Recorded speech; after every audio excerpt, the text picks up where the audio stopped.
कि आइए आज अपन चर्चा करते हैं हमारे सनातन धर्म के धार्मिक स्थलों पर जाने पर जो हमारे ऋषि मनीषियों का वैज्ञानिक दर्शन था, उन सूत्रों पर कि जब भी हम मंदिर में, किसी आश्रम में, किसी धार्मिक स्थल पर, किसी मठ में या सिद्ध स्थान पर जाते हैं तो हमारे ऋषियों का ये सूत्र था कि ऐसे स्थानों पर सर्वप्रथम तो शुचि भूत्वा, पवित्र बनकर, स्नान कर कर, शुद्धता धारण कर कर, चाहे पुरुष हो या स्त्री हो, सभी को समान अधिकार कि वो ऐसे स्थलों पर जा सकते हैं। लेकिन स्त्री अगर रजस्वला जैसी विषम परिस्थिति में है तो उस समय उसके लिए निषेध बताया गया। अब जब मंदिर, आश्रम, धार्मिक स्थल, मठ, सिद्ध स्थान पर पहुंचते हैं तो सर्वप्रथम पदत्राण को निकाला जाता है। जो आपके जूते चप्पल हैं उनको आप एक अलग ही स्थान निर्धारित रहता है कि वहाँ पर आप खोल दीजिए और उसके बाद में हाथ और पांव धोकर शरीर की आंतरिक और बाह्य शुद्धि कर कर आप उस स्थल में प्रवेश करते हैं। आप उस मूर्ति तक पहुंचते हैं जो वहाँ पर मुख्य धारा में स्थापित है। उसके लिए एक विशाल सभा मंडप होगा या अलग से देवालय बना होगा, ये अलग विषय है। लेकिन उस मंदिर में या धार्मिक स्थल में जो मूर्ति स्थापित है, जो मुख्य देवता स्थापित किए गए हैं, वहाँ पर पहुँचने पर क्या नियम होता है कि प्राय आप बाहर से ही दर्शन कर सकते हो, आपको अंदर प्रवेश नहीं करवाया जाता जहाँ मूर्ति स्थापित होती है। क्यों? क्योंकि मूर्ति जो है वो दर्शनीय है, स्पर्शनीय नहीं है। अब आपने जो ही प्रवेश किया, आप घंटा नाद करते हैं, घंटी बजाते हैं, तो उससे आपको एक सकारात्मक ऊर्जा का अनुभव होता है। उस वातावरण में आपके साथ में अगर कोई नकारात्मक या ऐसी वस्तु जो दूषित थी, उसने अगर आपके साथ संसर्गित होकर वहाँ पर प्रवेश किया हो तो उस घंटी बजाने के माध्यम से वो दूर हो जाता है। अब कल इस संक्रमण के दौर में सब लोग ये बातें करते हैं कि हमें सोशल दूरी बनाकर रखनी चाहिए। सोशल दूरी अलग विषय है, ये कैसे शब्द का निर्माण लोगों ने कर लिया वो जाने। लेकिन शारीरिक दूरी, हमारे मनीषियों ने, जब हम लोग ऐसे स्थानों पर जाते हैं तो अगर भूल से या जाने अनजाने किसी दूसरे के हम शारीरिक स्पर्श कर बैठते हैं तो हम लोग फिर क्या करते हैं, क्षमा कीजिए, या उसके शरीर को हम लोगों ने टच करके और एक तरह से क्षमा प्रार्थना स्वरूप निवेदन किया। तो ये एक ऐसा सूत्र कि हमें अपनी शारीरिक सुरक्षा का ध्यान रखना है कि हम किसी के दूषित संसर्ग में न आ जाए। जब हम दर्शन करते हैं तो हमें मनोयोग से दर्शन करना चाहिए और तभी आप उस मूर्ति के, जब आप दर्शन प्रारंभ करें तो चरणों से लेकर करके सिर प्रदेश तक जो मूर्ति के अंग हैं उनके हर अंगों का आप रुचिकर दर्शन करें, भाव में दर्शन करें। तो मनोयोग और भाव में दर्शन के साथ में जो दिव्यता आपको प्राप्त होगी, आपके आने का जो वहाँ पर मुख्य कारण था वो मूर्ति का दर्शन था, वो लाभ आप प्राप्त कर लेंगे। दर्शन करने के पश्चात में अगली प्रक्रिया होती है, परिक्रमा की जाती है।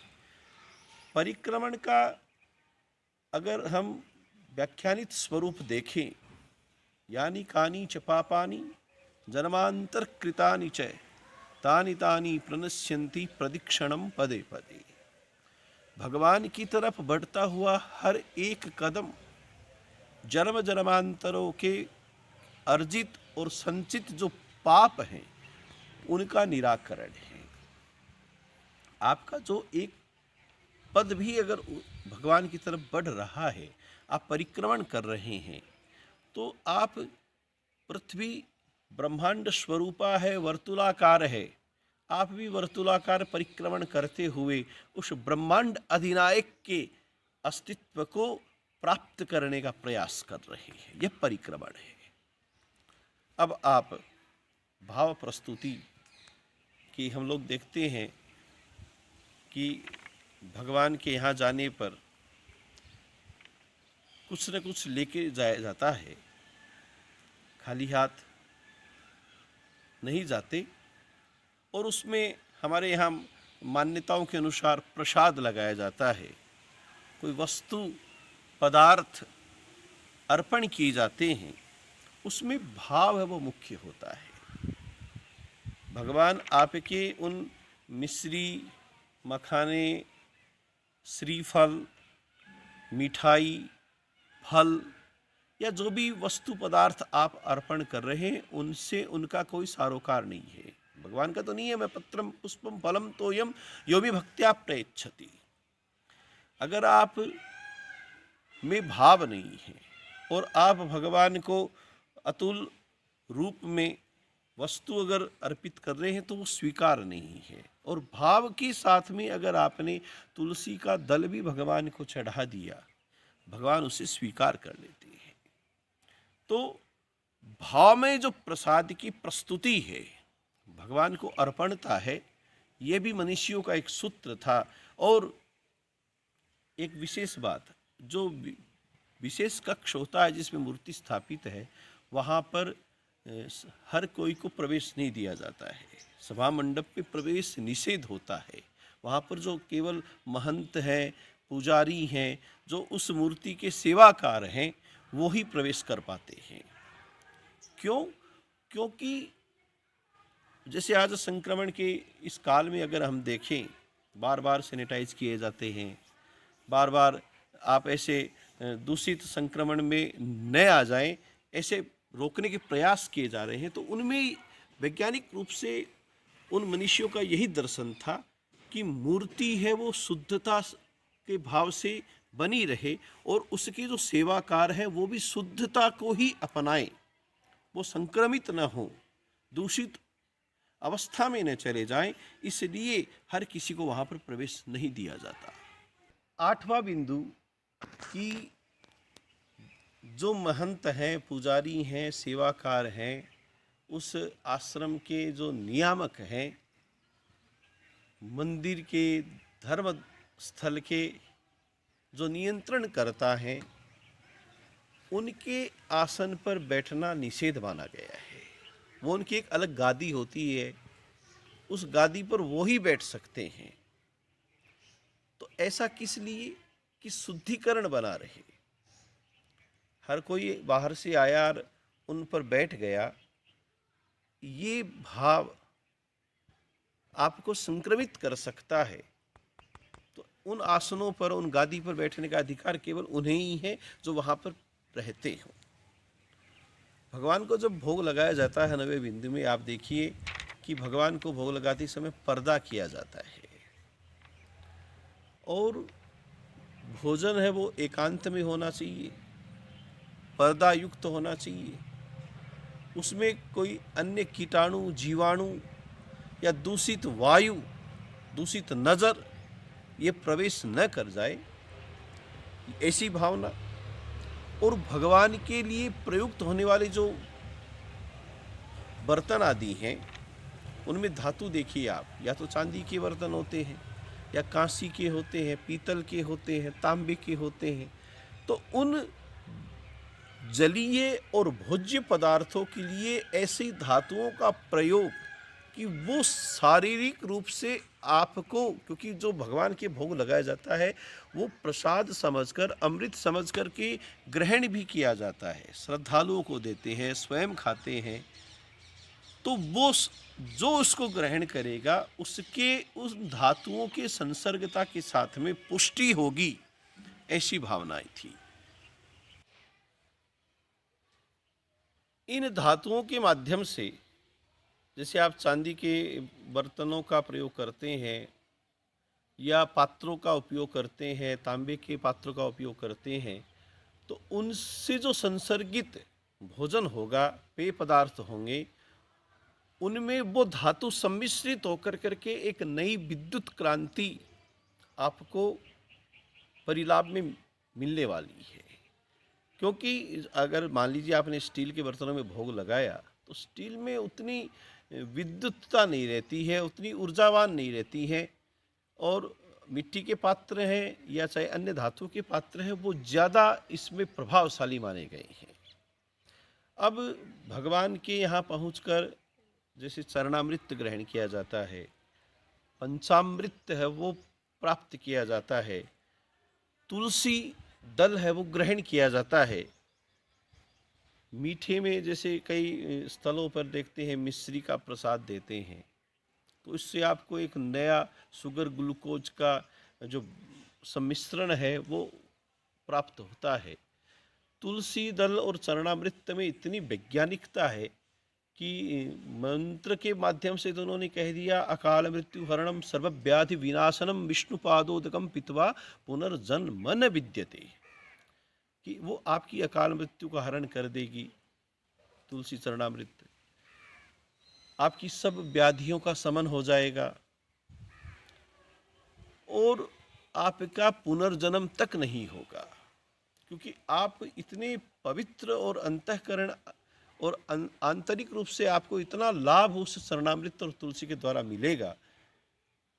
पंचामृत पीने से, पंचगव्य का प्राशन करने से, ममस्थिगतम पापम देहे तिष्ठति यच्च मे प्राशनात् पंचगव्यस्य दहत्वम अग्निवेंधनम, कि जब आप पंचगव्य का प्राशन करते हैं तो उस समय श्लोक का वाचन किया जाता है, मम अस्थिगतम पापम, मेरे हड्डियों तक में गए हुए पाप। हड्डियों के पाप है रोग। देहे तिष्ठति यच्च मे, मेरे शरीर में स्थित या स्थापित जो पाप, जो रोग।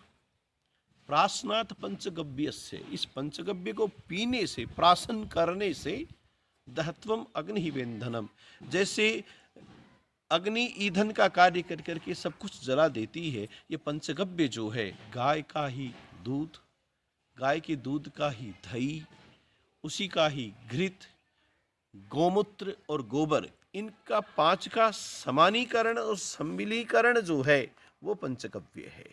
और वो पंचगव्य पीने से आप ऐसे स्थलों पर जाते हो तो आपको ये प्राप्त होता है, तो उससे आपकी रोग और रोग प्रतिरोधक क्षमता जो है शरीर की वो विकसित होती है। ऐसे स्थलों पर जब भोजन के लिए अगर हमारा सौभाग्य है और हमें भोजन प्राप्त होता है, तो आप देखिए ऐसे स्थानों पर सतोगुणी भोजन मिलेगा। देव अन्न ही काम में लिया जाता है, चाहे वो चावल हो, और तड़क भड़क के जो पदार्थ हैं जिन्हें तीक्ष्ण पदार्थ कहा गया है, जो खाने में विषमता और विषता उत्पन्न करते हो, ऐसे पदार्थ ऐसे स्थलों पर नहीं मिलते। आपको फल मिलेगा, फल आपके शरीर की पुष्टि करने वाला है। शतोगुणी भोजन, और शतोगुणी भोजन में भी आप देखिए आपको बैठा कर करके पृथ्वी से आपका एक नया ऊर्जाकरण तंत्र विकसित करके आप जब बैठ करके भोजन प्रसाद ग्रहण करते हो तो एक नया मैग्नेटिक जो प्रभाव है, चुंबकीय तत्व जो है पृथ्वी का, उसका लाभ आपको प्राप्त होता है। आप वहाँ पर पत्तल, पत्ते, उन पर ये भोजन करते हैं और फिर वहाँ पर इतनी दीन भावना रहती है कि ये मेरा जूठा नहीं जाना चाहिए, नीचे नहीं गिरना चाहिए, और फिर उस पत्तल या पत्ते को आप स्वयं ही उठा करके जो अवशिष्ट पदार्थों के लिए भंडारीकरण है वहाँ पर तक आप गिरा करके आते हो। तो ऐसे विनीत भाव, ऐसे समभाव के साथ में जो भोजन ग्रहण किया जाता है और आपकी आत्मा और आत्मानुभूति ये रहती है, आज मैं कितना सौभाग्यशाली हूँ कि मुझे भगवान का ये सतोगुणिक प्रसाद प्राप्त हुआ है। अब जैसा खाए अन्न वैसा बने मन। आपने इतनी विनीतता के साथ में भोजन ग्रहण किया, वो आपके शरीर के लिए पुष्टिकारक बन गया। ऐसे स्थलों पर जब आप पहुँचते हैं तो आपका जो तामसिक भाव है, अमर्यादित जो स्वरूप है, कोई भी तरह से आपका जो विषय भावना है, विचार है, आचार है, वो निषेध हो जाता है। वहाँ पर आप अमर्यादित स्वरूप अपना ही नहीं सकते। और ये आपके जीवन के लिए बहुत बड़ी लाभ की अवस्था है कि आप तामसिक विचारों के संयोजन से दूर होते रहे हो। तो इसका मतलब आपको जीवन की बहुत बड़ी उपलब्धि प्राप्त हो रही है। वहाँ पर जो मंत्र प्रयोग किए जा रहे हैं, वहाँ पर जो हवन किया जाता है, वहाँ पर जो ध्यान होता है, योग होता है, प्राणायाम आदि के द्वारा जो ऊर्जा ग्रहण की जाती है, वो आपके जीवन और शरीर और आपके वातावरण के लिए बड़ी लाभप्रद है। आप श्रद्धा विश्वास के साथ में वहाँ पर उस स्थल पर बैठकर, खड़े रहकर, चाहे जो अवस्था हो, आप उस मूर्ति के सामने एकाकार बनकर प्रार्थना करते हैं, कामना करते हैं। निसंदेह आपको जो आत्मीय शांति, जो क्षण आपका बीता है ऐसे कार्य में, और उससे जो आगामी लाभ आपको मिलने वाला है, उसकी कोई गणना नहीं, परिकल्पना नहीं। अब उन स्थलों पर चाहे आप या वहाँ पर जो नियुक्त हैं, उन सेवाकारों के माध्यम से आपको चंदन, सिंदूर या अन्य जो तिलक लगाया जाता है, तिलक लगाने का जो आप ललाट पर तिलक लगा रहे हैं, चंदनस्य महत्पुण्यम पवित्रम पापनाशनम आपदाम हरते नित्यम ललाटी हरिचंदनम। तो उस चंदन को, तिलक को, सिंदूर को लगाने से जो एक नई आध्यात्मिक ऊर्जा और एक नया आपका स्वरूप निखरने वाला है, वो अकल्पनीय है। आप आरती में खड़े हैं, आपके द्वारा घड़ियाल बजाया जा रहा है, आपके द्वारा सुना जा रहा है, शंखनाद किया जा रहा है, आप सुन रहे हैं। ऐसी जो सारी प्रक्रियाएं हैं आरती के समय, चाहे वो शंखनाद की हो, घंटी घड़ियाल की हो, या फिर आपके द्वारा ताली बजा करके आरती की जा रही है, तो उस समय आपको एक आध्यात्मिक ऊर्जा के साथ साथ में शारीरिक लाभ भी प्राप्त हो रहा है। आपको ऐसे स्थलों पर जाने से हो सकता है कि कई बार ईश्वरीय जो निर्माल्य है, जो मूर्ति के पहने हुए माला हैं या अन्य कोई वस्तु पदार्थ हैं, वो आप तक पहुंच जाएं, आपको मिल जाएं, तो वो भावनात्मक रूप से तो अमृत तुल्य है ही। आपने उनको सहर्ष जब स्वीकार किया तो वो आपकी जीवन की संतुष्टि का, जीवन की लाभता का परिचायक बन गई। वो शिव संकल्प से ग्रहण किया है आपने कि ये जो वस्तु मुझे भगवान के आशीर्वाद स्वरूप प्राप्त हो रही है, आपने उसको सिरोधार्य किया। और जिस भावना से, जो शुद्ध भावना आपने ग्रहण करते समय रखी है, वो निसंदेह आपको, चाहे वो लक्ष्मी संबंधित लाभ हो, आयु संबंधित लाभ हो, यश, सौभाग्य, कांति, कीर्ति, धृति, जो लाभ आप प्राप्त करना चाहें जीवन में, वो आप ऐसे ईश्वरीय निर्माल्य के द्वारा प्राप्त कर सकते हैं। अब आपने जो प्रसाद वहाँ पर लगाया, आप देखिए, भगवान के भोग लग जाने के पश्चात आपकी ऐसी भावना बनती होगी कि इस प्रसाद का मैं वितरण करूं। तो वहाँ पर उपस्थित बैठे हुए, खड़े हुए जो भी आपसे वहाँ पर संपर्क में आते हैं, आप उन्हें अपने हाथों से एक समभाव, वहाँ पर आप ये नहीं पूछ रहे हैं कि आप कौन हैं, आपने वो प्रसाद उस भक्त को, साधक को, जो आपके समकक्ष या आपके बराबर में खड़े हैं, आपसे मिले हैं, बैठे हैं, उन तक आप वो प्रसाद, उसकी कोई मात्रा निश्चित नहीं है। और लेने वाला भी, अपने यहाँ तो ऐसा कहा गया है कि अगर दुश्मन भी प्रसाद बोल करके दे तो उसे ग्रहण करना चाहिए।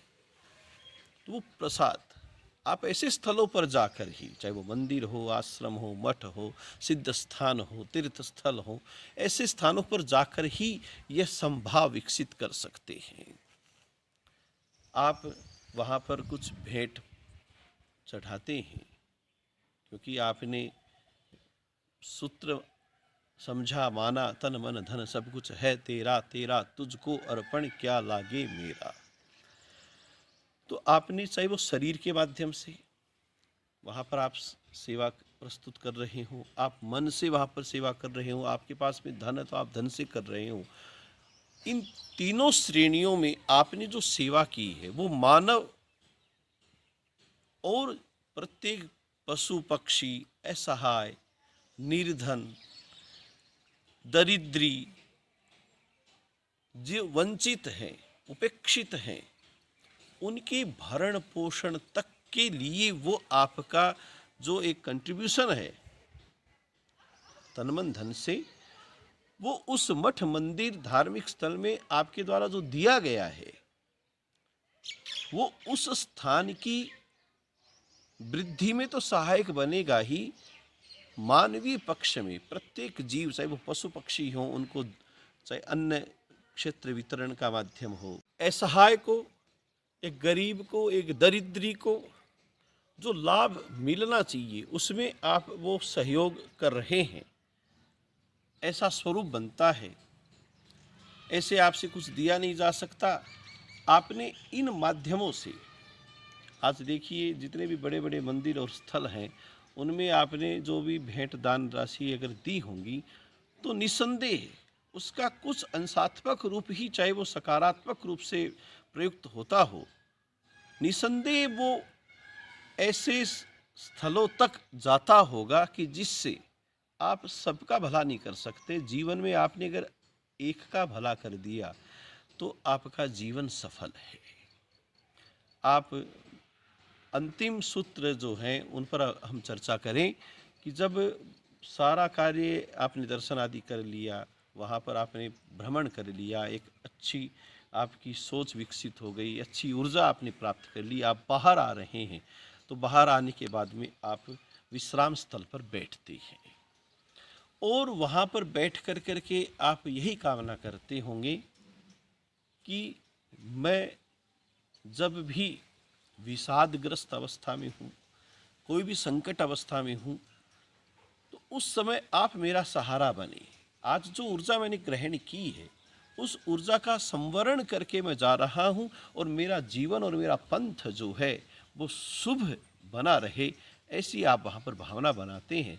तो ये जो सूत्र हैं ये सब सिद्ध करते हैं कि धार्मिक स्थलों में जाना, तीर्थ स्थलों पर जाना, मंदिरों में जाना, आश्रमों में जाना, मठों में जाना, गुरुजनों के यहाँ पर जाना, शिक्षा के क्षेत्र स्थलों पर जाना, जहाँ एक नई आध्यात्मिक सोच विकसित होती हो, ऐसे स्थलों पर जाना निसंदेह एक नई ऊर्जा को संचरित करवाते हुए हमें जीवन का सबसे बड़ा लाभ देते हैं।